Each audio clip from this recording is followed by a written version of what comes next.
say the game is getting old. Monday morning and your coffee's cold. Life is not what you want it to be. Hello, everyone, and welcome to A New Direction. My name is Jay Izso, and welcome to the show. So, we have one of those things that occasionally happens when you do a show of this sort.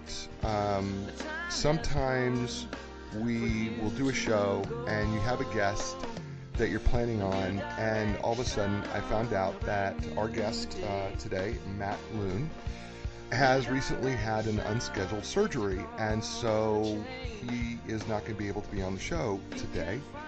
And so, and I apologize, and he apologized too, by the way. He sounded awful. He was still in bed. Matter of fact, he told me, I don't even know what to tell you, with this, the surgery was not scheduled. I'm going to pass out. By the way, the book is great. The book is called The Best Story Wins. And Matt Luhn, who is, of course, did The Simpsons for 3 years, was actually one of the youngest artists of The Simpsons for 3 years, and drew Bart and the entire Simpsons family and everybody else. Did that for 3 years, and then was part of the original Pixar studios. And he, of course, did Toy Story 2, which he not just drew, he didn't draw it at that point. He was starting to tell the story. And the book is about how to tell your story in business and do it in such a way that you can take your story, this story, and actually improve your business. So anyway, so we're going to do something different in today's show. And here's what we're going to do. We're going to do a show. We're going to do a show where I am going to take your questions today. So first of all, I want to say hello to Jordan Goodfellow, Thomas Cantley, Jim Schimmerhorn. Thank you for joining. Hey, JB Wells, great to see you. And Chip Parrish is with us right now here on A New Direction. And so, and by the way, hi, Lisa Rotilli. Also, I need to let you know that the show is brought to you by ENLIGN Business Brokers and Advisors, and we appreciate them so much because they have been a sponsor of the show from the very beginning. And we're really excited about that because as being a sponsor of the show, we are now in countries all over the world. We are, matter of fact, Canada is number 2 in terms of the most listened to. And so we thank our Canadian brothers and sisters to the north. Thank you. Jordan Goodfellow is one of them. I appreciate them downloading the podcast on iTunes, Spotify, and wherever your favorite podcast is. Maybe it's Google Play or Stitcher. Hi, Geneva. Great to have you. Abby, great to have you with us as well. And so I want to thank the Canadians, but then I want to thank the people in the UK who listen to the show regularly, especially my folks in Merton, which is just south of London. I want to just thank all of you. I want to thank my folks in Sweden and Norway and Finland and even some folks in Africa who listen to the show and other countries. And, it's really exciting that when we first started doing the show, we had no idea what was going to happen. And the fact that we are touching so many lives and people and just really is humbling to me that we are able to do some positive things for people, especially in a world where it seems that there isn't a lot of positivity. That's what this show, A New Direction, has been about, is doing that. And so I am so grateful that we are now touching a world, and we're only 33 shows in. And so that means that there's a lot more of the world that maybe we can touch. And so the other thing I need to do is this T-shirt. I need to thank Dacno Marketing for the T-shirt. And so I'm wearing it. So I've been wearing T-shirts the last few weeks, and people have asked, well, why are you wearing T-shirts? And so the reason why I'm wearing the T-shirts is because people give me T-shirts. And so I thought, you know what I'm going to do? I'm going to wear the T-shirts that I've been given. And if people want to, if you have a company or if you're a person who just wants me to wear your name on a T-shirt, I'm an extra large, okay? If you want to send me a T-shirt, I will wear your T-shirt on my show, and I will wear it the whole show long. Whoever I'm talking to, I will give you a shout out on the show if you want to do it. Again, it's an extra large. You can send it to Jay Izso at 2024 Macon Ridge Road, Raleigh, North Carolina 27613. That's Jay Izso, and that is 2024 Macon Ridge Road, Raleigh, North Carolina 27613. And if you want to send me an extra large t-shirt, I will wear your t-shirt while we're doing this live, and you can kind of watch me talk about it, and I will give you absolutely shout out. And by the way, if you don't have a business and you just want me to send me an extra large t-shirt with your name on it, I will do that too. If that's what you want me to do, I'm happy to do that for you. I'm just really grateful for all of you who tune in on a regular basis and listen to this show, and I am so grateful because again, I just had no idea that this is what we would be. So let me do what I do every week, right? Let me check in with you on the 4 areas of your life, right? I believe we're 4-part people: physical, mental, emotional, and spiritual people. And so let me just check in with your numbers, right? Scale of 1 to 10, 1 being miserable, 10 being you couldn't be any better. Where are you at physically today? Meaning, how are you doing? Like, do you feel like you're getting along, getting in better shape? Do you feel like you feel good? Are you doing all the things necessary? Maybe your diet's better, or you're exercising more. On that scale of 1 to 10, 1 being just the worst, 10 being the best, where are you at physically right now? Right? Now, I ask you that question because I also want to know what do you need to do to improve to get to the next number? So regardless of what your number is now, I don't care if it's a 2 or if it's or if JB says it's a 6, right? Okay, so JB, what are you going to do? What do you need to do to go from a 6 to a 7? I don't need you to get to a 6 to a 10. And Tom says he's an 8. So Tom, what do you need to get from an 8? And which is awesome, Tom. Good for you. What do you need to get from an 8 to a 9? What do you need to change in your life right now to get to a 9 or get to a 7 or whatever that number is that you have? What do you need to do? What do you need to change? Do you need to eat better? Do you need to cut something out of your diet? Maybe too much sugar. Maybe you found yourself eating a lot more bad things. We've all done this, right? Where you have the bag of chips and you're sitting in front of the TV, and the next thing you know, you have that grease stain up to your elbow because you're that deep into the bag, right? Maybe we need to cut some things out we shouldn't be eating, or maybe we take cheat days because we feel we deserve a cheat day. So maybe that's what you got to do to change. But whatever it is, I want you to think about what do you need to do to change, and then how are you going to commit to making that change? Okay, what are you going to do to commit to that change? Right? Because nothing changes unless you change. All right. So you got your first number. Great. All right. So JB says I need to get rid of the flu. You know what? Getting rid of the flu will raise your numbers for sure. All right. So how about mentally? Where are you at on that scale of 1 to 10? 1 being absolutely awful, 10 being amazingly mentally. Where are you at? Tom says he's going to eliminate fried foods. Shh, don't tell Kim. Okay, I won't. Okay, although she may be listening to the show. Or she's watching it.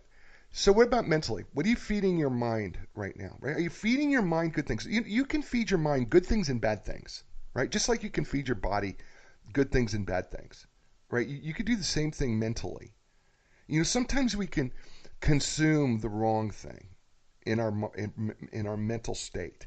Sometimes we read the wrong thing. Sometimes we, are so caught up into reading something that really isn't all that good for us. It's really not expanding our mind or helping us grow. One of the things that I love about doing the show is I read basically 1 book a week.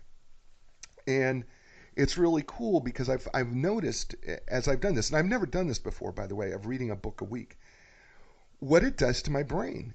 But it really, really expands it. And I'm learning so much along the way about how to do my business better, how to be better as a person, or how to be better in my career, or there's just so many good things that you could be putting into your brain. And remember, your brain is 2 halves, right? It's connected by this thing we call a corpus callosum, which is way too nerdy, I know, but it's what I am. But you have a right and left brain.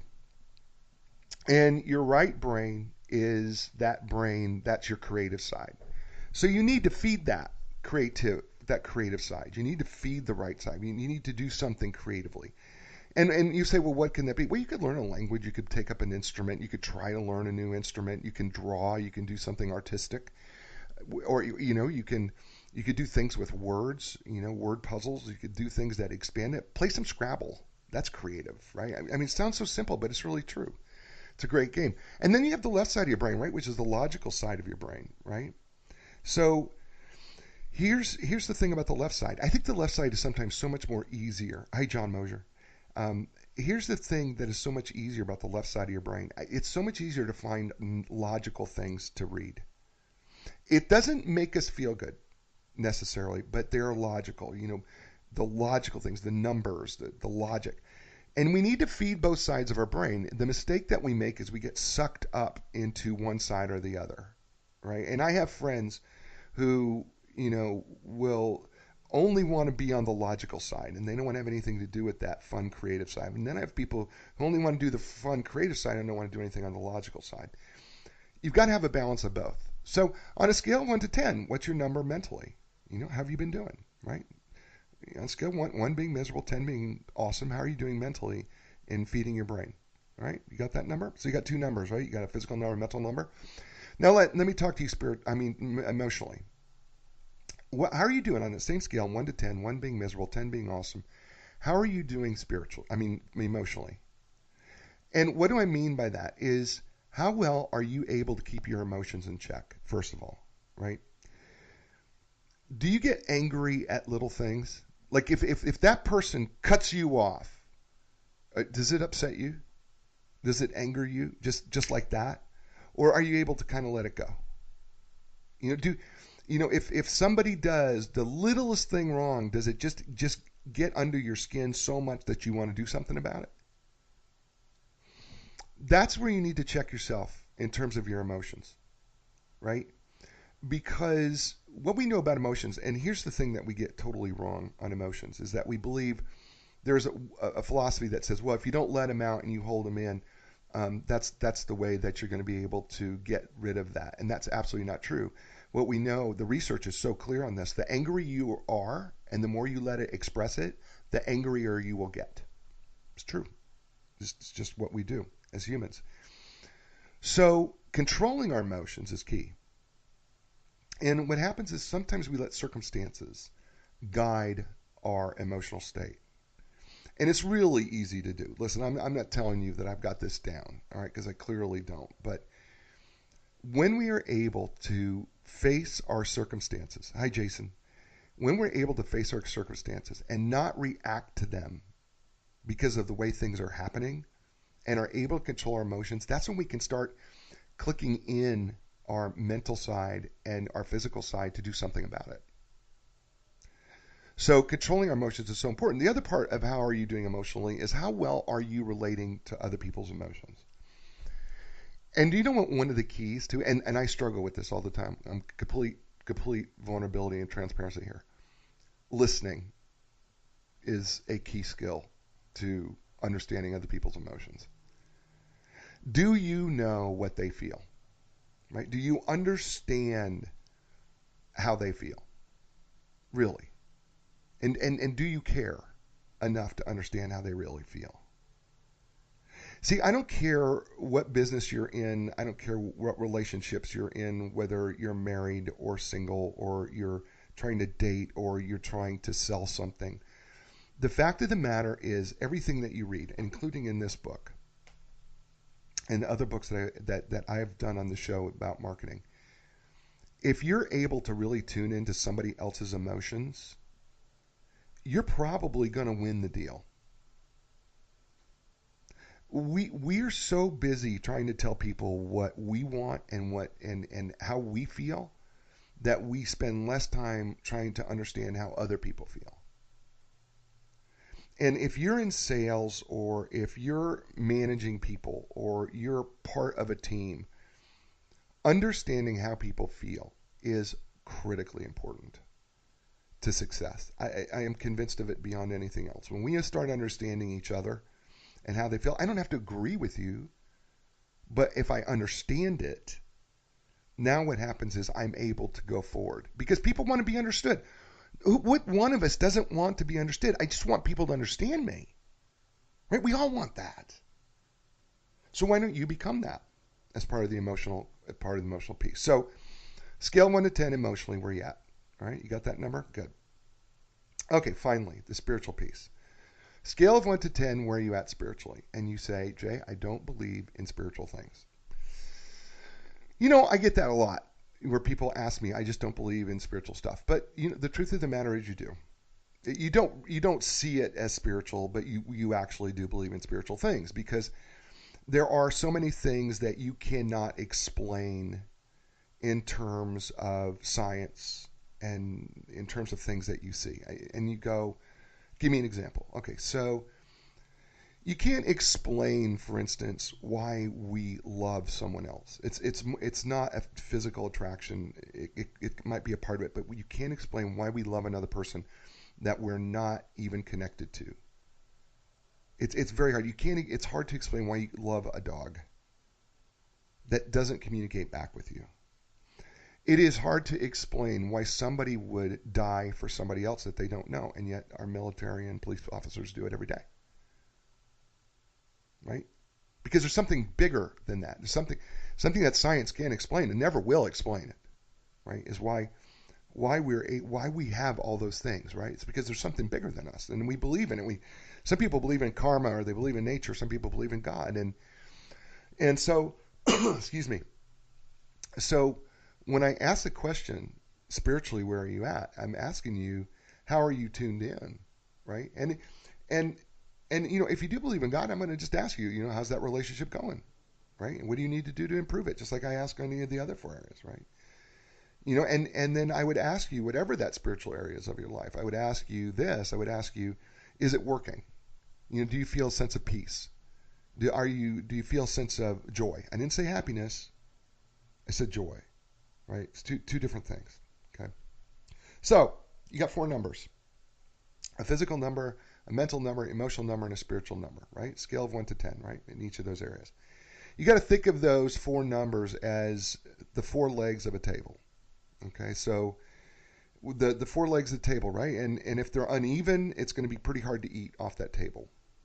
If they're even, it's great, but if they're all really low, then it's really hard to eat, right? If you're sitting in a normal chair, right? So the idea is to be balanced and to have your table at the right height. And so we want you to be there. And so hope that helps you to check in. So let me tell you what's going on. Hi, Travis. So let me tell you what's going on today. So Matt Luhn, who was the illustrator for The Simpsons for 3 years and also was part of the original Pixar's folks, and actually did the storytelling for Toy Story 2, Ratatouille. Let's see, what else did he do? Monsters, Inc. Anyway, he was involved in a number of those things. And so he was supposed to be scheduled today. And the problem was that I gave him a call and I just talked to the phone, and he had a last minute surgery. I did not get to find out about it. Nobody let me know. Evidently his agent didn't let me know, and so he couldn't be on the show today. So what I wanted to do is I wanted to take your questions, and if you have any questions, otherwise I'm going to ramble on. I see Lisa Rutilli said to me, there's fireworks tonight in Long Branch. The sun is shining full blast. It's in the 50s, so this is in New Jersey, by the way. So if you're looking for something to do on Valentine's Day today, in New Jersey, there is fireworks tonight at Long Branch. And so why don't you go check that out? And I got a feeling Lisa's going to be there. And by the way, Lisa's my cousin. And if you see her, just say, hey, we heard you on the show today on the New Direction. J.B. Wells says, you haven't read my sci-fi book. No, I haven't read your sci-fi book. JB, I love you dearly, but sci-fi is really, really hard for me to read. Judd, welcome to the show. But sci-fi is really, really not one of those things that I can read. I can't make it through. She says, shame on me. Well, okay, okay, I get it, but I love your other stuff. I mean, I do. I love your other books. Your other books are great. And by the way, if you want a fun, I really believe that this young lady, J.B. Wells, and it's J-A-E, letter B, period, Wells, she is an author and writes. She's actually a much more prolific writer than I am, but she does these great sci-fi books. I haven't read them, but they are people love them, and she has this tremendous following. But she also has this Irma Bombeck quality about her where she literally lets you into her life on the farm and being in Kansas. And it is some of the funniest stuff that you will ever read. I'm convinced of it. I've read every one of those books. And being from the Midwest and being raised in the Midwest, I'm telling you, the books are hilarious. Hey, Scotty, great to have you. But if you will just check out JAEB period Wells, WELLS, on Amazon, you can certainly buy her books. And great stuff. She's a great writer and really, really, really funny. I'm glad that she was here. So just letting everybody know, Matt Luhn cannot make it with us today. He's had emergency surgery. I just talked to him on the phone from his bed. Yes, I literally did. I talked to him from his bed. And we're going to talk about this book, The Best Story Wins. By the way, fabulous book. Great book. I've read it now 3 times, I think, is how many times I've read this book. And my wife has read the book. She's applying so many of the principles from this book to her business, and I'm doing the same thing. And just a great book. The guy, of course, illustrated The Simpsons, but then was part of the storytelling team for Ratatouille, Monsters Inc., and also Toy Story 2. And he really, really, really is. It's a fabulous book. It's not a long read. I highly recommend that you read this book. It's called The Best Story Wins. How to Leverage Hollywood Storytelling in Business and Beyond. It's really a great read, and I don't care what business you're in, you're going to find out that this book is going to help you. I thought one of the things that he said in this book that I wanted to share with you that I found so revealing was we all have a mission statement, and if you don't, you should have a mission statement. Okay. But he said, you know what? A mission statement should, in this book, he says, a mission statement should be more than something you say. It needs to be something that people feel. And I went, wow. Because, we kind of say our mission statement like it's a mantra, and it stops meaning anything. And you certainly don't feel anything.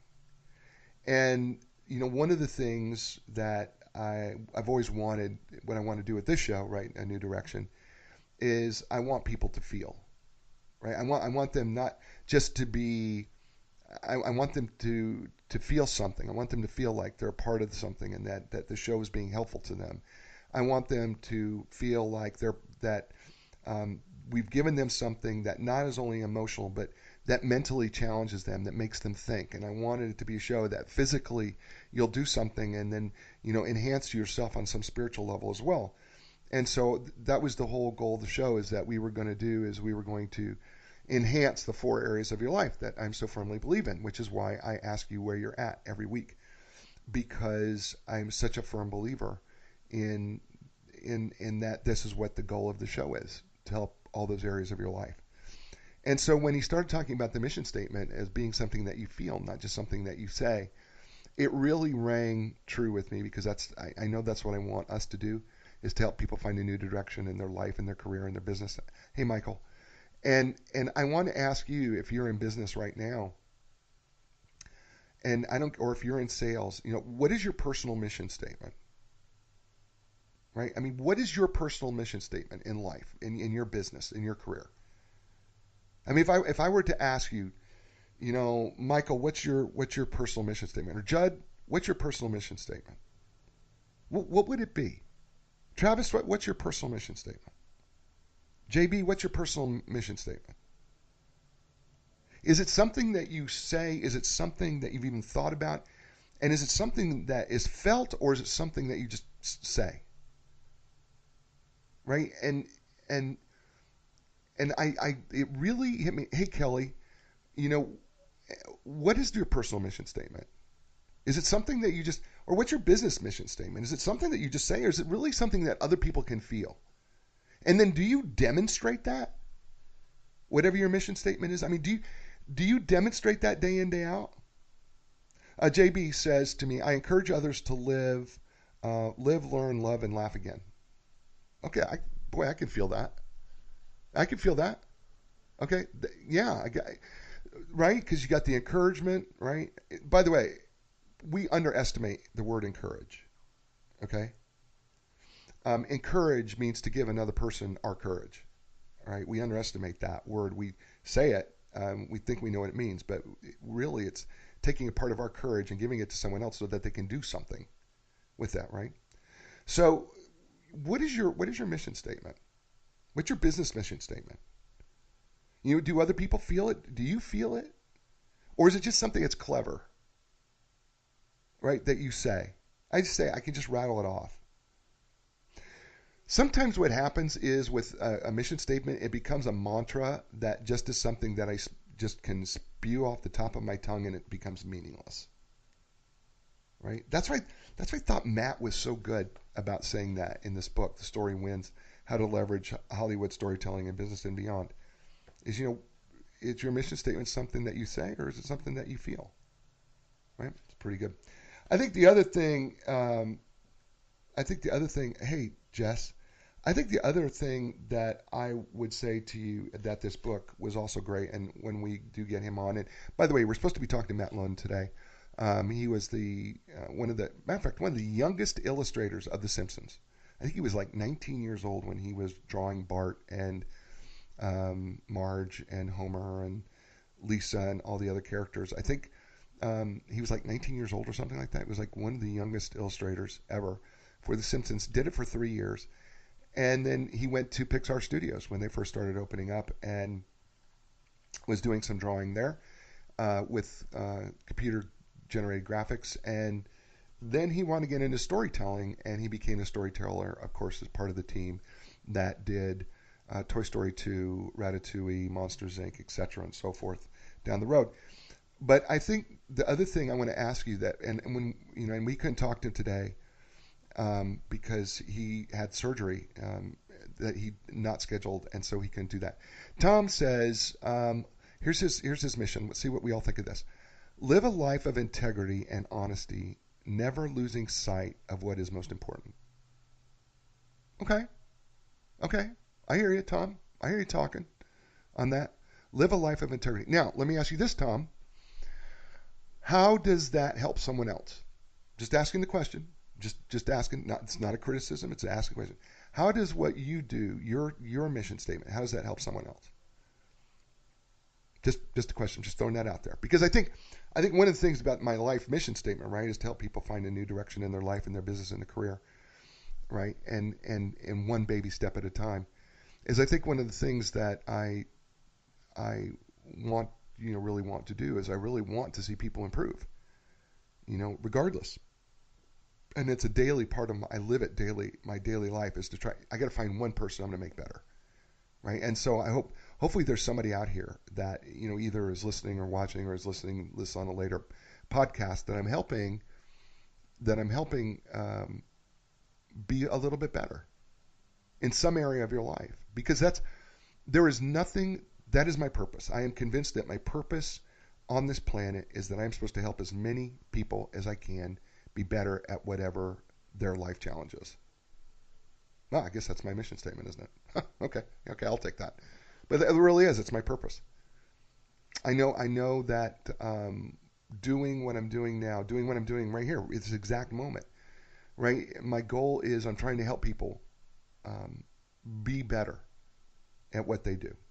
And by the way, it didn't come to me. It wasn't something I knew forever.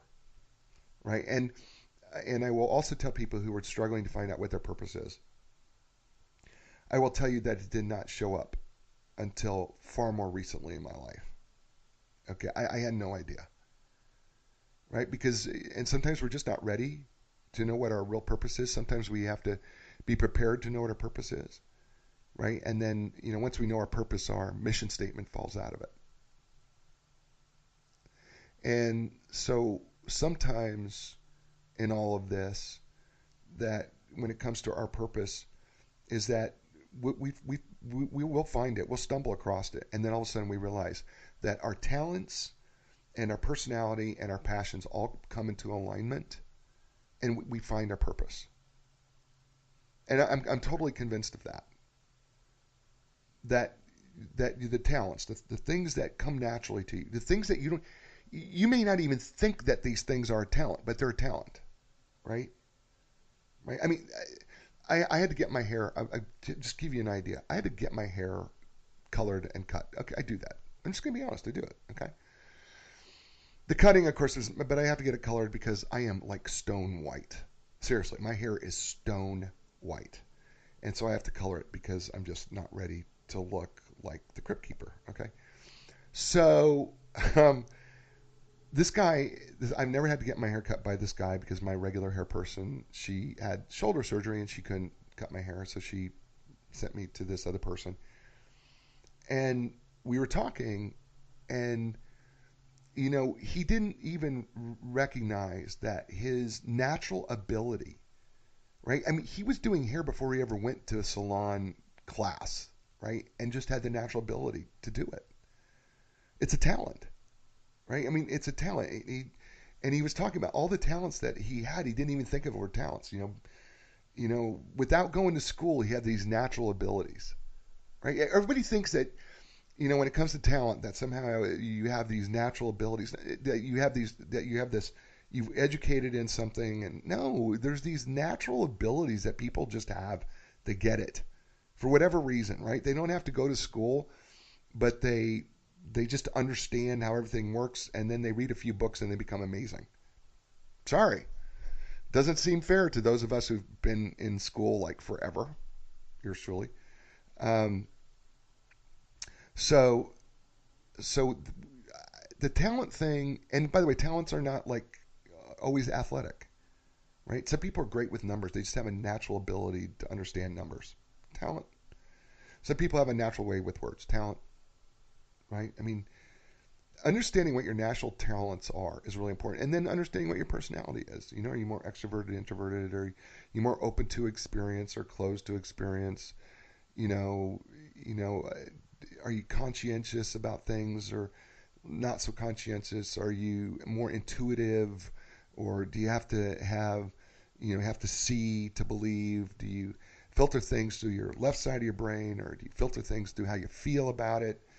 Are you somebody who's a little bit more organized? Are you somebody like this fly by the seat of your pants? Excuse me. All those things are, you're part of your personality. So you got your talents, and you got your personality, and then your passions. And a lot of people don't even know what they're passionate about. Right? I mean, you don't know how frequently I get people come to me and go, I don't even know what I'm passionate about. Right? And I tell people, you know what, you probably don't, because I think most people are afraid what their passions really are. I met a young lady, and she's in her 20s. And I met this young lady, and she asked me to help her with some career advice. And so I met with her, and I asked her, about, what her future was and what she wanted. I said, do you have any passions? And she said, yeah, but, it's silly. And I said, whoa, what do you mean it's silly? Right? Because remember, she's a 20-something, right? She goes, yeah, I do have a passion. And I said, I promise you it's not going to be silly. And she said, I just want to be a mom. I'm so passionate about being a mom. And I thought, wow. And I looked at her and I said, how could that be?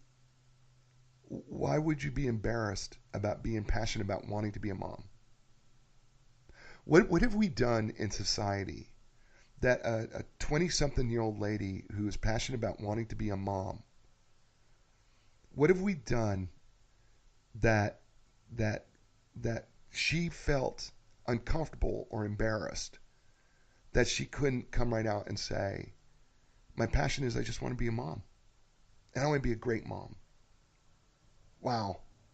Matter of fact, I told her, I said, that's nothing to be embarrassed about. That's nothing to be ashamed of. Matter of fact, how honorable is that? I said, you want to be a mom? I said, I think that's great. I said, what's keeping, I mean, of course, I know how being a mom works, right? I mean, I get it, babies and things like that.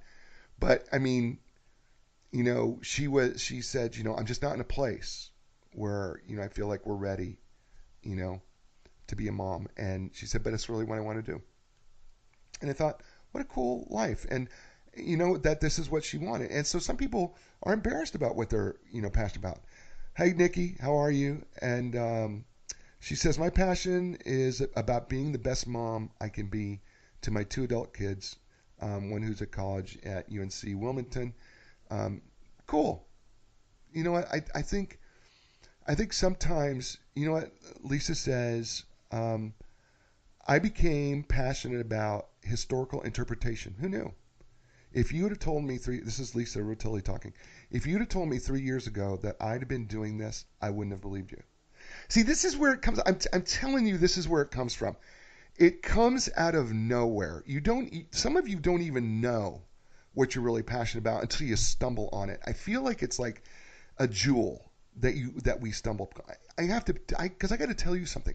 If you'd have told me that I was going to be passionate about writing books, I would have said to you, forget it. I was told I was the worst writer in the world through high school, college, and grad school. Okay? If you'd have told me that I would be passionate about doing this radio/podcast and reading a book every week, I'd have said, oh, no. No, it's too much work. I am not doing that. How wrong was I? So sometimes we don't even know what we're passionate about. And I think that's what I love about Lisa is sometimes we don't even know what our passions are. Right? And we think we know what our passions are, but we don't. But when we align our talents and our personality and our passions, and they all come into this neat alignment, our purpose really drops out of all that. Because then we start to see how it is that what we do really impacts other people, right? And it's pretty darn amazing. Right? I have a friend and who's a chef, and their purpose is to really give people an experience, a culinary experience, because they know that their food makes people feel good. That's a great purpose. I mean, who doesn't want great food? Right? Well, we all do, right? Hey Wendy, hey Eric. So, I mean, when we start thinking about purpose, right? It doesn't have to be this, the clouds open up and the angels are singing and, there it is, right? That, here's the Holy Grail, I've seen it, right? No. No, it's when your talents and your personality and your passions come into alignment and you recognize that you're not just doing this for you, but that you're doing whatever it is that you do for other people. And it makes them better on some level, and that you enjoy it, and that what happens is, the whole idea, like I think about my cousin, who is, she says I'm 52, which you don't look 52, sweetheart, you really don't. But here she is. She's found something that she's passionate about, and she's enjoying it, and she's able to pass along that to other people, and they're able to enjoy it together. So I mean, it's really cool, right? When we discover what they are. So if you haven't found your passion yet, or you haven't found your purpose, right? Let me just give you a couple things. One, take a look at your talents, your natural given talents, right? That you have. Take a look at your personality. All right. If you get those two things in line, all right, then your passion seems to kind of float out of that. And then from your passion, what happens is your purpose becomes more clear. All right. Does that make sense? Okay. Listen, if you were tuning in today, hoping to hear Matt Luhn, who illustrated, I think he was the youngest illustrator ever for The Simpsons. He wrote this book called The Best Story Wins. He had a unscheduled surgery. I called him while he was in bed, and he just could not do the show. So we're going to reschedule him for a later date, but I promise you we'll get to him today. But I've been talking about little bits and pieces from the book, and I've been talking about trying to help you find your purpose and your passion. And some of this, was actually kind of led me through Matt's book and and doing that. So today, folks, listen, I know that today is an awkward day for some people. This is not a day that everybody celebrates. This is Valentine's Day is not a day that's necessarily a happy day for everybody. And so I ask you to be sensitive to those people today, because what we often forget is that for some people this is their first time to experience a holiday without a spouse or a loved one that they would spend that time with, or somebody's gone through a divorce, or they're separated, or maybe somebody is single and they don't understand why they're single, but they still are. And so they see every one of us who maybe are trying to enjoy who are enjoying this day, and it just reminds them of their own hurt and pain. And so I would just caution you, right, that I want you to enjoy it, because I'm going to enjoy it too. But at the same time, be sensitive to the people around you, all right? Because you just don't know what other people are going through. You don't know other people's pain, all right? And sometimes people could put on a big, huge smile and still be in pain. So I'm just asking you today, and every day, right? Don't assume that you know, right? And let's try to be a little less selfish about saying, this is what I'm going to do today to celebrate, right, when they can't. So I'm just asking you to do that, just because I'd like you to be a little more sensitive today. I do want you to enjoy it. If you have a loved one and you have somebody that you're going to spend this day with, my gosh, enjoy it. And enjoy it, and it's a fun day for so many people, and I do want you to enjoy it. And so do that. I'm going to sign off early. I want just to thank all of you for participating in this little fun show.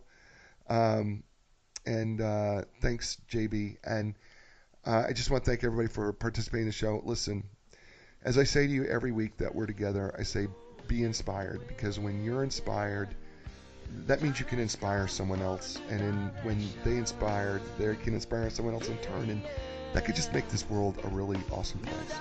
So be inspired, inspire someone else. I will talk to you next week with another great author. Ciao, everybody. When you lost your confidence and the answers don't make sense, got to keep your hope alive. You got to know you can survive. This is your time to fly. A new direction, a brand new day.